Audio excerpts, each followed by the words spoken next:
তো এখানে লাস্ট ইয়ারে কিন্তু একটা 52 ফুট না 51 ফুটের একটা পুরো ঠাকুর বানিয়েছিল। তো এই বছরে কিন্তু এইটা 45 ফুটে বানিয়েছে। বাট এখানে কিন্তু দেখতে কিন্তু বাইরে থেকে ভালোই লাগবে। এখানে যেমন দেখছো পুরো এত উঁচু কিন্তু পুরো প্যান্ডেলটা বানানো আছে।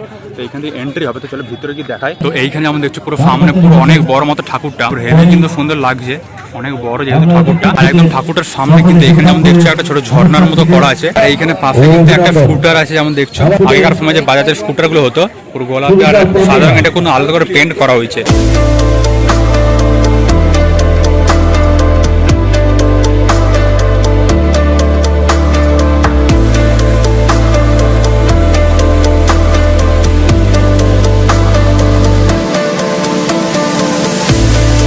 তারপর প্যান্ডেল থেকে বেরিয়ে এদিকে একটা জায়গাতে এলাম। এটা কিন্তু এই প্যান্ডেলটি কিন্তু মেলা বসেছে। এখানে যেমন দেখছো অনেক কিন্তু সমস্ত দোকান বসেছে, তার সাথে এখানে ছোট ছোট স্টলও আছে। আর এখানে রাইডস কিন্তু ছোট বাচ্চাদের খুচখাচ আছে। আর এদিকে একটা স্টেজ করা আছে বড় প্রোগ্রামের জন্য। রাত্রেবেলা হয়তো এখানে ফাংশন বাগেরা হবে, যেমন বক্স ফক্স সব ডিজে সব লাগানো হয়ে গেছে।